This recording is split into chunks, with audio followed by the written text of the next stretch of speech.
Essa princesa saiu de um mundo mágico e veio para o nosso mundo, conhecendo e morando junto com um detetive fracassado. A princesa e sua defensora fugiam de seus inimigos. Ela saca sua espada e pede que a princesa siga em frente, e jura derrotá-los pela honra de seu clã. Há muito tempo eles defendem a família imperial, só que com isso ela deu com a língua nos dentes. Sem querer, ela acabou confirmando a identidade da princesa para os seus inimigos. Então vai pra cima só dando espadada da braba. A princesa chega ao portal que se conecta ao outro mundo e já pula sem hesitar. Vamos chamá-lo de Portal Isekai sem explicação. Depois aparece a estátua bizarra de um chinesão e uma abertura mais bizarra ainda. Enquanto isso, na cidade de Gifu vive o nosso prota, um detetive meia boca em mais um caso meia boca, Kaburaya Sosuke. Ele está seguindo um assalariado, Takemoto Koji, a pedido de sua esposa. Ele esteve agindo estranho esses dias, ela suspeita de traição. De repente, um portal se abre na sua cabeça e uma garota cai do céu. Ele fica confuso e perde seu alvo de vista, além de ter machucado a sua mão. A garota usa magia de cura resolvendo o problema em um segundo. Ela fica surpresa quando o Protagas lhe conta que não existe magia nesse mundo. Seu nome é Sarada Odin. Ela explica que veio de outro mundo, onde era a sétima princesa do Império Ofin, mas se pergunta como ela consegue entender a sua língua. Talvez um feitiço de tradução foi colocado naquele portal. O prota não acredita nisso e precisa de uma prova maior do que somente a magia de cura. Ela pergunta se ele quer ver a sua magia de ataque e ele diz que sim. Ela então explode um pedaço do parque como se não fosse nada. Ela queria fazer uma explosão ainda maior, mas o prota entra em pânico e tira a garota dali antes que os tiras cheguem. Enquanto isso, no outro mundo, a sua defensora escapa dos perseguidores e também pula no portal. Quando chega no nosso mundo, as pessoas ficam assustadas, pois ela estava coberta de sangue. A garota teve que tomar um banho e depois foi pescar alguns peixes meio ilegais no rio. Ela pensa em ir até o castelo da cidade para conseguir uma audiência com o dono das terras desse mundo, mas começa a chover e ela procura abrigo na tenda de um mendigo bonitão chamado Suzuki. Ela se apresenta como Lívia de Udis. Enquanto isso, Sosuke levou a garota para sua casa e ela tá curtindo o belo de um miojão. Ela pergunta sobre o seu trabalho de detetive e depois compara ele com um ninja. Ele se pergunta o que vai fazer com a garota enquanto olha a chuva. Logo ele promete que ela pode ficar essa noite, mas terá que ir embora pela manhã. Ela não se importa, mas terá que apagar a sua memória. Só que nunca usou essa magia antes e pode ter vários efeitos colaterais. Tem grande chance dele esquecer vários momentos de sua vida ou se tornar totalmente incapaz. Seu plano foi um sucesso. O Protagas implorou para que ela ficasse. Enquanto isso, Lívia descobre que não tem nenhum lorde naquele castelo, é somente um museu, uma réplica do original. Suzuki pensa que a garota é um pouco estranha, parece até que veio de outro mundo. Nunca subestime a sabedoria de um mendigo japonês. Ela pode dormir aqui essa noite. E eu tô ficando cada vez pior, agora eu tô shippando a mulher com um mendigo. No dia seguinte, eles precisam caçar um novo café da manhã. Enquanto isso, a princesa tá curtindo um belo café da manhã na casa do Protagas, enquanto eles assistem a notícia da explosão no parque causada por Lufo, Loli voadora não identificada. Sarada diz que a comida desse mundo não é ruim, mas falta alguma coisa. O prota fala que ele não é o melhor exemplo, afinal ele é pobre, tem muita família comendo bem melhor. Não tem como ele bancar comida para ela só com o seu trabalho. Precisa de uma equipe para ganhar mais dinheiro, só que ele é um solitário quase antissocial. Ela entendeu que Sosuke é um fracassado derrotado na vida. Ele diz que ela quase acertou, mas ele ainda tem alguns clientes.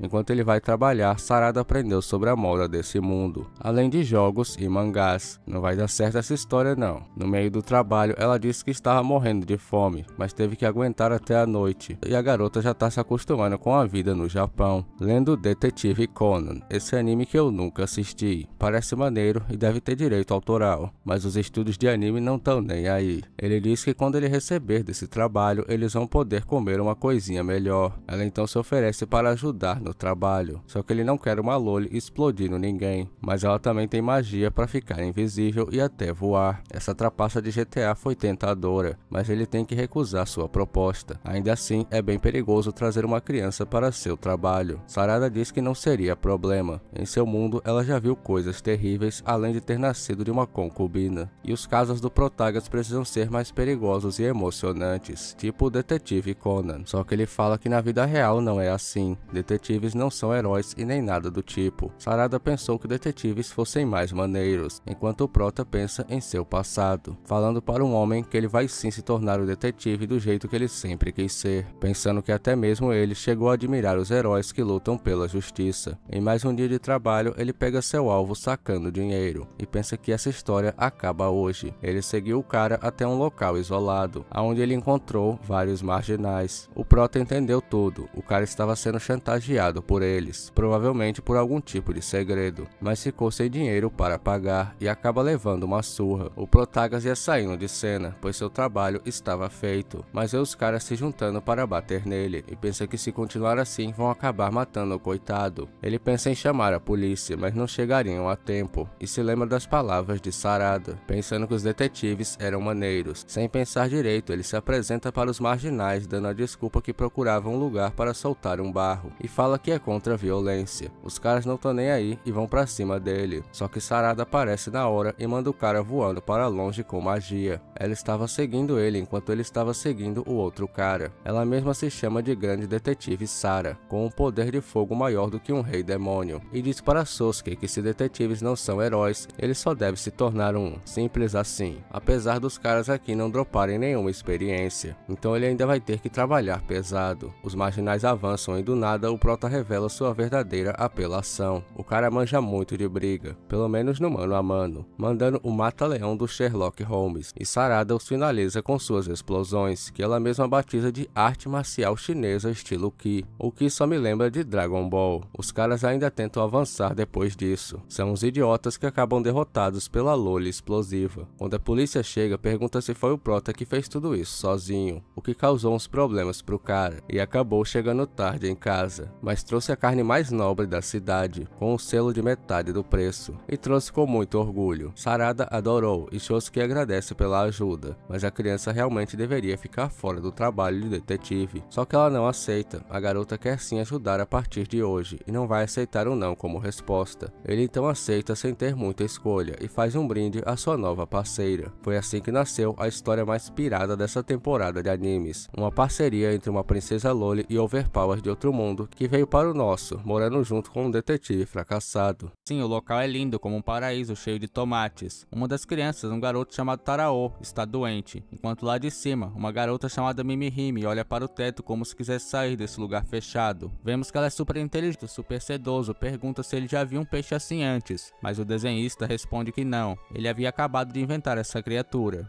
Será que é verdade? O que vocês acham? Comenta aí embaixo. Ele promete dar o desenho para a garota quando terminar. Voltando à sala de aula, os alunos fazem que ela é falsa. Então a garota diz, sebo nas canelas, Maru. Mas dois caras avançam pra cima dele, e ele luta contra os dois ao mesmo tempo de boas, como se não fosse nada. É como se ele fosse o protagonista, né? Enfim, sem opção, a garota dispara do nada um raio laser vindo da arma, que derrete e derruba um poste. Os caras se rendem, e logo a garota não parou de pensar nisso, e naquela noite foi até o jardim. 3 adultos aparecem, e Tokyo pergunta à diretora desse lugar se existe algo do lado de fora. E ela revela que sim. Nós voltamos para os dois jovens sobreviventes. Maru tem 15 anos e a garota tem 20. Eles encontram a tal postre ser comido se tornou a própria criatura. A garota entendeu que a mulher os botou para dormir, somente para proteger o comedor do filho, e até já havia salvado várias vezes. A garota então resolve confiar nela, e diz que eles vão deixar ele viver com o rosto igual o dele nesse lugar chamado Paraíso. Tipo a Tokyo, digo, sei lá, né? E ele precisa aplicar essa injeção se a Mikura não disse alguma coisa além disso, já que a garota foi a última a vê-la antes de morrer. Mikura, com uma doença misteriosa, entrega aquela pistola laser para a garota e pede que ela proteja. Aparentemente encontraram o local errado, pois é somente uma fazenda pacífica. Até que um dos moradores reconhece a garota e a chama de Kiriko Takehaya, uma famosa corredora de kart elétrico que desapareceu há 5 anos por ter perdido seu irmão em uma corrida e enlouquecido. Ela nega tudo. Maru vê a foto, eles encontram uma pista. O mesmo símbolo que tem na arma laser estava em uma caixa de suprimentos que veio de Tóquio. Durante a noite, Maru do nada diz, mana, esquece de parar aí o chip? Comentem aí embaixo, o que vocês acham? E nós cortamos para o passado dela, 5 anos atrás, em um local chamado Portão do Trovão. Naquela época, fazia menos enquanto Robin investiga o caso. Durante a noite, a sua irmã ia se deitar junto dele por causa do frio. Super normal, né? Na mesma noite, Dar querendo impressionar o Robin, mas acabou somente o irritando, pois há 10 anos atrás, Robin tinha uma irmã da mesma idade de Haruki, a qualquer custo. Uma semana depois, chegou o dia mais terrível da vida desses irmãos. Durante Kiriko se depara com a situação e manda pararem a corrida. O que ela não esperava era encontrar seu irmão na boca da criatura. Logo ela o atropela e puxa seu irmão de Kiriko, mas Haruki e o doutor sem nome que havia feito essa operação são os únicos que sabem a verdade. Haruki pergunta onde ele está, mas os outros informam que após realizar o tratamento, o doutor foi embora da cidade. 4 meses se passaram para ele se recuperar. Haruki então vai em busca de Robin, mas descobre que todos acreditam que ele esteja morto, pois acabou investindo contratado como seu guarda-costas. E essa é a história de Haruki Takehaya e como ele se tornou um garoto vivendo no corpo de uma garota, no corpo da própria irmã. Haru ficou desolado ao saber disso, mas Haruki o consola, dizendo que ele ainda vai encontrar a pessoa certa. Nem vem que eu ainda shippo vocês dois, hein? Do nada, o navio entra em alerta e um comedor de homens desenhou um bebê um pouco bizarro e Kyukyu conta para Tokyo que já havia um bebê de verdade e eles não têm rosto, e pergunta se ela quer ver também. Kyukyu é tipo Homem-Aranha escalando paredes e dando pulos igual uma garota sapo. Facilmente ela consegue chegar nos tubos de ventilação misteriosos. Tokyo não consegue fazer nada daquilo, mas usa uma estratégia para chegar até lá em cima. Estranhamente, eles são invisíveis para as câmeras, diferente de todas as outras crianças. De volta ao navio, o peixe comedor de homens escala paredes igual às crianças. Que interessante, não é? E eles atraem a criatura para um local cheio de ervas do Rio de Janeiro. Essas ervas sugaram toda a água, tornando o Hiroko um pobre peixe fora d'água, e bem fácil de eliminar. De volta à escola, Tokyo e Kyukyu encontram os bebês sem rosto, que são um pouco bizarros também, mas logo um alerta toca avisando que intrusos foram detectados no santuário. Os adultos vasculham todas as áreas, mas novamente aqueles dois são invisíveis para as câmeras. Eles escapam, mas Tokyo acaba deixando uma marca de sapato na parede, e um dos bebês sem rosto acaba aprendendo o nome de Tokyo. Enquanto isso, a diretora conversa com Mina, que é essa robô gigante, dizendo que toda essa escola seria como parte do seu corpo. Mesmo assim, ela não sabe nada sobre o intruso. Mano, já imaginou? A diretora da sua escola tendo um segredo desses guardado bem debaixo do seu nariz? Medonho demais. Enquanto isso, Shiro está quase chorando, pois perdeu a foto dos sonhos que recebeu de Mimihime. Quando acaba a aula, ele já vai com coragem e puxa a garota para conversar em uma sala escondida. Mas ela não se lembra de ter mandado nenhuma foto e quer saber que tipo de foto era. Mas ele muda de assunto. Bem, nem tanto, dizendo que sempre que vê a garota ele tem desejos indomáveis. Ela quer que ele explique melhor. Ele então pede para conversar melhor com ela, no quarto. E a conversa fica bem mais anime que começa com H. Tokyo acabou ouvindo toda a conversa e ficando com sentimentos confusos. Então ela vai visitar Tarao e pede que ele melhore logo para eles voltarem a brincar juntos. Do nada, o garoto tenta beijá-la e ela sai correndo. Kona vai consolar a garota e ela diz que tá todo mundo ficando estranho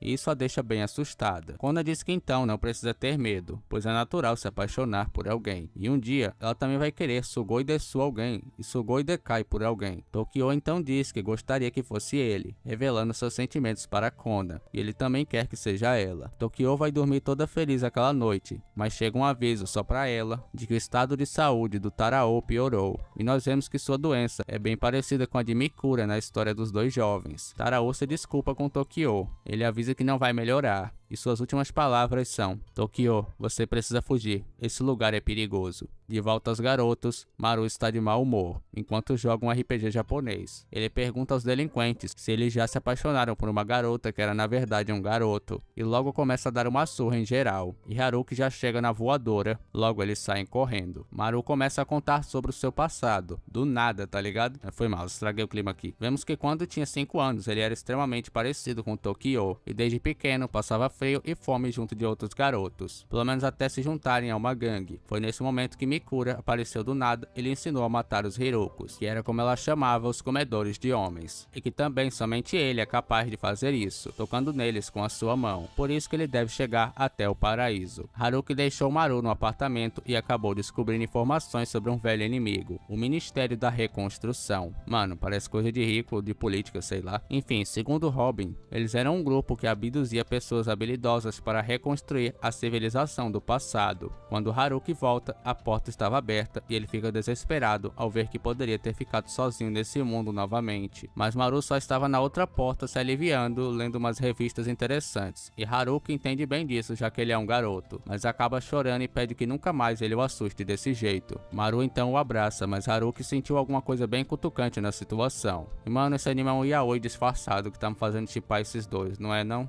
Ah, eu já não sei mais de nada. Só que o Haruka daria um bom personagem nessa história. Maru leu um jornal que dizia que antes da calamidade acontecer, os humanos fizeram robôs para facilitar a vida. Porém, acabaram ficando com medo deles terem criado vida própria e estarem os monitorando. Mas no final, os humanos ficaram sem nada para fazer, e é eles quem monitoravam uns aos outros. Parece tipo a escola das crianças, né? Com aquelas câmeras, tem a tal robomina. Mano, esse anime me deixa confuso. Enfim, e os humanos começaram a matar uns aos outros. Essa é a teoria da guerra da calamidade, que Haruki acredita ser falsa. E ele já fica imaginando se existe um lugar em que a civilização já foi reconstruída, ou se isso ficou tudo no passado. E nós voltamos para a escola, onde um professor descobriu a marca de sapato deixada por Tokyo, e começa a investigar as crianças. Quando Tarao era sadio, ele era super forte, e após a sua morte naquela noite, vemos que os adultos o chamavam de Teen número 17. Todos receberam a notícia com tristeza, e Tokyo pergunta para Kona se Asura teve a mesma doença. Isso o deixa abalado, e ele mente dizendo que sim. Os adultos revelam pra gente que Asura havia tirado a própria vida, por ter nascido com um corpo que não suportava a própria mente, e a culpa deste grande pecado é toda deles. Descobrimos também que o corpo das crianças deveria ser imune a todas as doenças, e a diretora ordena que encontrem a cura, pois a data do dia fatídico não pode ser alterada. Tokyo está passando mal, e ela se pergunta se também está doente. De volta aos garotos, alguém aparece batendo com força na porta do apartamento deles. Mano, será que é porque eles ainda não deram um like no vídeo e se inscreveram? Sei não, viu? Foi mais aí. Continuando, era só um malucão que estava no navio com eles, pedindo guarda-costas para chegar até a Ordem Imortal, um local que tem um médico capaz de deixar alguém vivo para sempre. Haruki logo mostra a foto do doutor, mas o malucão não tem como ter certeza. Ele tinha restos de monstros na sua bolsa, e acredita no rumor de que se alguém transplantar parte de um Hiroko para um ser humano, o mesmo se tornaria poderoso e imortal. Parecido com as crianças da escola, né não? Enfim, no final eles acabam indo sem o cara, pois seus restos de criatura estragaram. De volta à escola, os adultos perceberam que algo muito estranho aconteceu com um dos bebês sem rosto. E de volta aos sobreviventes, mano, esse anime muda de lugar toda hora. Uma garota dona de uma pousada lhes dá a informação que eles precisavam, e depois dela muito chorar, eles acabam deixando suas coisas lá para passarem a noite quando voltarem. Isso se eles voltarem, né? Porque coisas bizarras estão para acontecer. Ao chegarem em uma entrada subterrânea, eles acabam encontrando duas pessoas que já tinham ido dessa para uma melhor. E um ursão gigante e monstruoso começa a persegui-los. Haruki dá 2 tiros para derrubar uma pilastra em cima dele, o deixando desacordado e fica lá se achando, dando uma oportunidade de ouro para Maru usar seu mergulho fatal. Baita nome cringe que ele inventou. E não adiantou de nada, porque não é um Hiroko. Era literalmente um animal selvagem comum. Eles acabam subindo em um local muito alto, e Haruki comete uma burrada derrubando a pilha que carregaria a arma laser. Maru não quer descer para pegar, mas quando Haruki diz que deixaria ele encostar em seu Sugoi Dekai, o maluco pula lá de cima sem dó. Haruki arma um grande plano para acabar com o urso, mas diz que se na hora H o tiro não sair, ele fuja para bem longe enquanto ele distrai a criatura. Foi por pouco, mas a arma disparou e a batalha acabou. Maru não havia fugido, ele estava bem ali com uma pedrona pronta para meter na cabeça do bicho caso o plano falhasse. O nome da dona da pousada é Totori. Ai, isso me lembra de Atelier Totori. Belo jogo. Enfim, na hora de dormir, Maru quer a sua recompensa, e ele fica parecendo um vilãozão preparando seu plano maligno. Haruki tenta disfarçar, mas ele, tô nem aí. Chegue. Totori chega para interromper a brincadeira, levando Maru para outro quarto, e lá ela tenta brincar no lugar de Haruki. A brincadeira se chama Sugoi Dekai. Quando Maru toca, algo estranho acontece. Sua habilidade ativa e ele quase acaba finalizando sua vida, assim como faz com os Hirokos. De volta à escola, o robô diz que Tokyo está saudável, mas enquanto ela tenta relaxar, acaba tendo um pesadelo com Asura. O garoto que já foi para uma melhor tinha a cabeça de um alienígena. De volta aos garotos, antes de partir, Haruki convida Totori para se juntar a eles, mas ela rejeita. Voltando para a escola, durante a noite, os humanos monitoram as crianças novamente. É bizarro como Tokyo se levanta para ir até o quarto de Kona, mas a câmera mostra que ambos continuam dormindo. É como se os próprios robôs estivessem criando uma conspiração em segredo, escondendo o que as crianças estão fazendo. Enquanto isso, o professor descobre pelo sapato de que foi Tokyo o intruso da sala dos bebês, e se pergunta como ele fez isso sem as câmeras notarem. Kona diz que gostava de Asura, mas o amor que sente por Tokyo é diferente. De volta aos sobreviventes, eles estão em busca de dinheiro, então viajam carregando uma placa dizendo: "Nós matamos comedores de homens". Um grupo de pessoas suspeitas avista eles e resolvem falar com o Dr. Usami, que tem uma voz de vilãozão. Logo ele pede que traga esses dois até ele. Porém, outro grupo suspeito leva eles primeiro. Um grupo chamado Livio Man. Eles são contra os métodos da Ordem Imortal, e a líder se chama Mizuhashi. Eles não reconhecem a foto do doutor sem nome e dizem que o Dr. Usami é outra pessoa. Esse doutor amputou sua perna e colocou uma perna de metal. Ele é obcecado por experimentos humanos, pois antes da calamidade, acredita-se que era possível transferir seu cérebro para um robô, se tornando assim um ser imortal. Mizuhashi diz que quem quiser fazer isso, que faça, mas ela viu a cruel realidade. Algo terrível. O grande segredo desse doutor. Por trás de uma cortina, tinha um ser humano com o corpo deformado, sobrevivendo à base de máquinas, cheia de dores e sofrimentos inimagináveis. Quando ela viu, pediu que, por favor, me deixe morrer. Sendo assim, o grupo pede a ajuda deles para que possam eliminar o comedor de homens que a organização guarda no porão do prédio. Eles aceitam e no dia seguinte, ao chegar no porão, encontram vários Hirukus adormecidos. Haruki encontra um gigante, mas ele desperta, e vários pequenos começam a sair das paredes e do chão. Eles facilmente o deixam cercado e quando ele olha para trás, Maru já estava caído. O gigante assustador acorda e Haruki dispara o raio laser, mas não tem nenhum efeito. Ele começa a devorá-lo de forma brutal. Haruki perde seus braços e seus pés. Sem esperanças, ele chora e diz: "Robin, me salve, por favor". Ele fecha os olhos e sim, sobrinho, o vídeo de hoje acaba por aqui. Mas até ter continuação, assista esse vídeo que eu preparei só para você. Eu aposto que você vai se surpreender com essa história. Enfim, eu conto com teu like e a tua inscrição para receber de graça os próximos vídeos e eu poder aumentar ainda mais a qualidade para você. Meta de 1000 likes para ter continuação desse próximo vídeo. Bom anime para vocês.